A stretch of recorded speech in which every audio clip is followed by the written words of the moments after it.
여러분 안녕하세요. 박영주 변호사입니다. 여러분, 오늘은 제가 여러분들이 공부를 그만둬야 되는 시기를 정해 드리려고 합니다.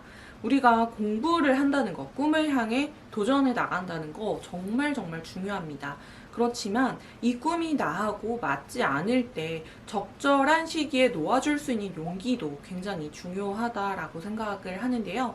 우리가 사랑하는 사람하고 연애를 할 때 정말 연애할 땐 좋았지만 헤어지는 과정에서 헤어짐을 잘 마무리하는 것도 너무 중요한 것처럼 우리가 공부를 할 때는 열심히 후회가 없도록 최선을 다해서 하되 이렇게 했는데도 안 됐다라고 하면 적절하게 놓아주는 것도 중요하다라고 생각을 해요. 저도 사법시험에 한 번 떨어졌던 적이 있었어요.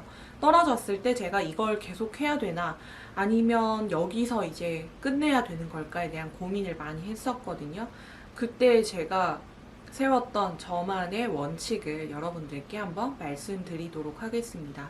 첫 번째로는 여러분들의 몸에 이상 신호가 왔을 때 지금 하는 공부를 즉시 중단을 하고 꿈을 놓아주시기를 바래요.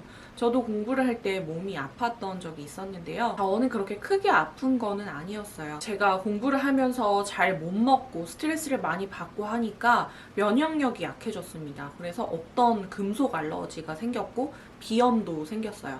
저는 공부가 다 끝나고 이제 좋은 거 먹고 운동하고 하면 이게 다시 좋아질 줄 알았는데 그렇지 않더라고요. 계속해서 제 몸에 남아있고 지금도 저는 금속 알러지와 비염이 있어요. 물론 제가 아팠던 정도는 그렇게 시험을 그만둘 정도로 크게 아팠던 건 아닙니다. 신체적으로 제가 병명까지 구체적으로 뭐다라고 말씀드리기는 어렵지만 어떤 병에 걸려서 생명이 위독할 상황이라고 한다면 저는 공부를 그만두시라고 말씀을 드리고 싶고, 정신적으로도 아플 수가 있죠. 우리가 공부하면서 스트레스 받고 힘들고 이걸 넘어서서 실제로 우울증이나 공황장애 진단까지 받는 경우라고 한다면 저는 공부를 과연 하는 게 의미가 있을까? 여기서 그만두는 게 좋지 않을까라는 그런 생각을 합니다.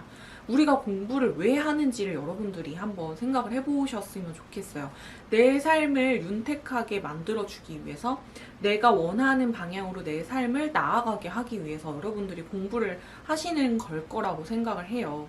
그런데 그렇게 공부를 해서 합격을 한들 이미 내 몸과 마음이 다 망가져 있다면 그 합격이 과연 내 인생에서 어떻게 큰 의미를 가질 수 있을까요? 저는 우선은 내가 나를 지키는 게 가장 중요하다라고 생각을 하고, 여러분들이 공부를 하는 이유도 결국에는 나라는 사람을 지켜내기 위해서 하는 거잖아요. 그렇기 때문에 내 몸이 더 이상 나는 이 시간을 받아들이기 힘들다라는 신호를 계속해서 보내고 있는 상태라고 한다면 더 이상의 공부를 지속하는 거는 의미가 없다고 생각을 해요. 이런 신호들을 내가 무시를 하고 계속해서 공부를 하다가 내 몸에 더 큰 화를 부를 수 있다면 그 공부는 이제 놓아주는 게 맞다라고 생각을 합니다. 두 번째는요, 제 이야기인데요.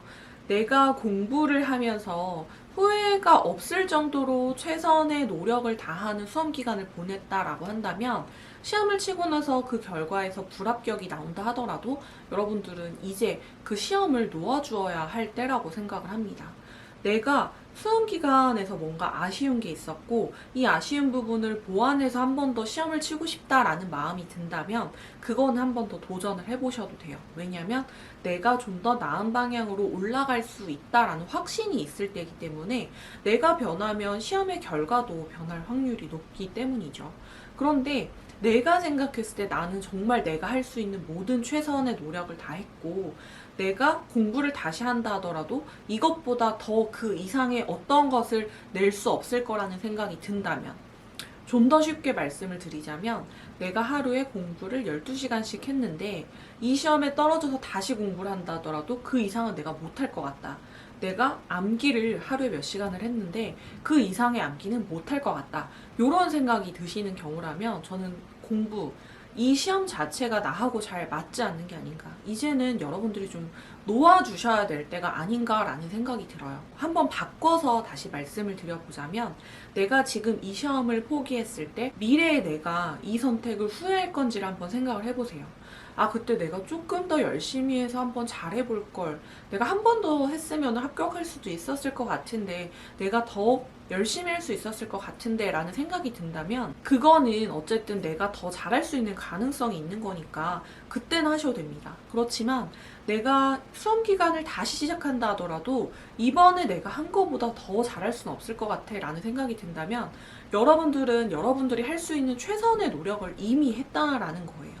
내가 최선의 노력을 했음에도 불구하고 성적이 합격권이 안 나왔다면 어쩌면 이 시험은 이제 나하고 맞지 않는 걸 수도 있다는 거죠. 노력을 했으면 이제 여러분들이 놓아주셔도 됩니다. 제가 시험에 한번 떨어졌을 때 이 고민을 굉장히 많이 했었습니다.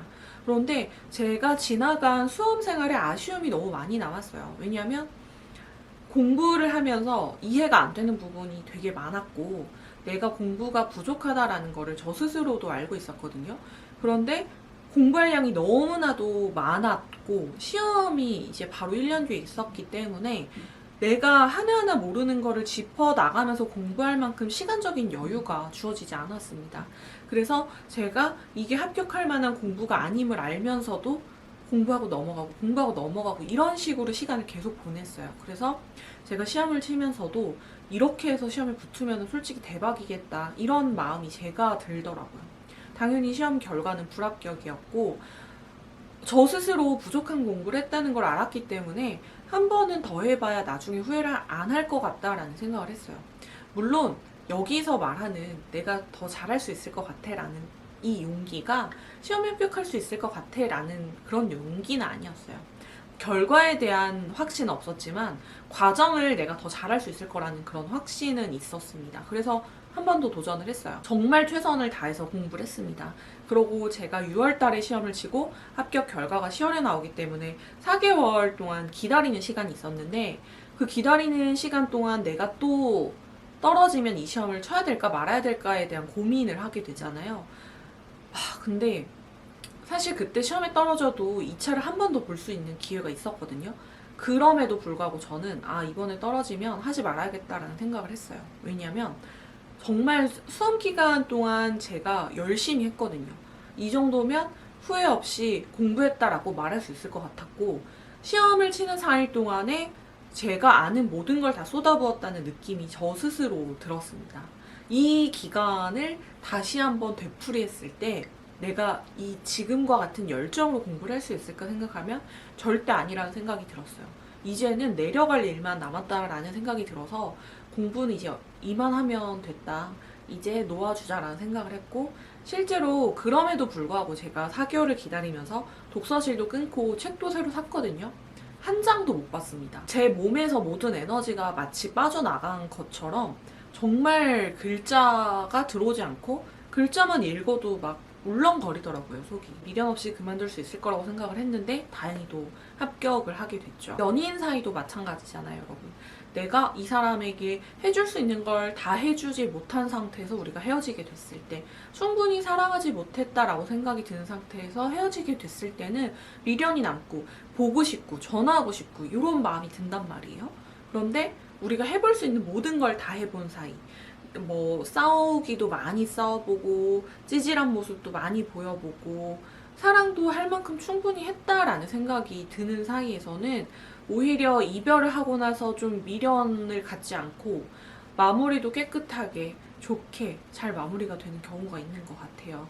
공부도 결국에는 이별이라는 측면에서 비슷한 것 같거든요. 여러분들이 이걸 역으로 생각하셔서 이번에 치는 시험이 마지막이라고 생각하고 한 번 더 도전을 하신다면 절대 후회하지 않고, 내가 시험을 당장 그만둔다 하더라도 미련이 없을 정도로 최선의 노력을 다해서 공부를 하고 딱 정리를 하는 게 여러분들의 인생에 큰 도움이 될 거라고 생각을 합니다. 네, 그리고 마지막으로 여러분들에게 해드리고 싶은 얘기가 있어요. 우리가 공부를 해서 시험에 합격하는 게, 공부를 할 때는 정말 가장 큰 목표고 중요한 인생의 과제라고 생각을 합니다. 물론 이 시험에 붙어서 내가 원하는 직업을 갖는 것 매우 중요하죠. 그런데 이게 꼭 내 인생의 유일무이한 목표일 필요는 없어요. 이 시험에 떨어지게 됐을 때 내가 공부를 한 1년, 2년이 통째로 날아가고 아무것도 남지 않았다라는 그런 생각이 여러분들이 드실 수가 있어요. 제 주변에서도 시험 공부를 하다가 그만두신 분들이 많은데 그분들의 인생이 다 별 볼 일 없냐? 절대 그렇지 않거든요. 이 공부를 했던 것을 기회로 새로운 기회가 생기신 분들도 있고 혹은 더 좋은 직장을 가신 분들도 있어요. 내 인생이 여기에서 끝나는 게 절대 아니거든요. 우리가 수능 공부했을 때를 생각을 해보면 수능 만점자, 수능 1등을 한 사람이 30대, 40대가 돼서도 인생에서 1등은 아니잖아요. 지금 이 시험에서 내가 실패한 것 같고 여기서 그만두면 뭔가 내가 나약해진 것 같다라는 그런 생각이 든다 하더라도 내 인생을 길게 봤을 때 결국에는 이게 하나의 과정일 뿐이지 이 결과로 인해서 내 인생이 실패라거나 불합격이라고 할 수는 없는 거라고 생각을 합니다. 다만 누구나 그 인생에서 오는 기회가 누군가는 이 시험을 통해서 기회를 얻는 것이고 누군가는 이 시험에서 실패함으로 인해서 어떤 기회를 얻게 되는 것 같아요. 그러니까 여러분, 만약에 내가 여기에서 이 시험을 포기하게 됐다 하더라도 결코 내가 실패자, 나고자라는 생각은 하지 않으셨으면 좋겠고 여러분들 인생에서 또 다른 기회가 오기 위해서 내가 이 과정을 겪은 거라고 생각을 하셨으면 좋겠습니다. 그럼 오늘 저의 긴 이야기는 여기까지 마무리하도록 하겠습니다. 다음 시간에 다시 인사드릴게요. 여러분 안녕.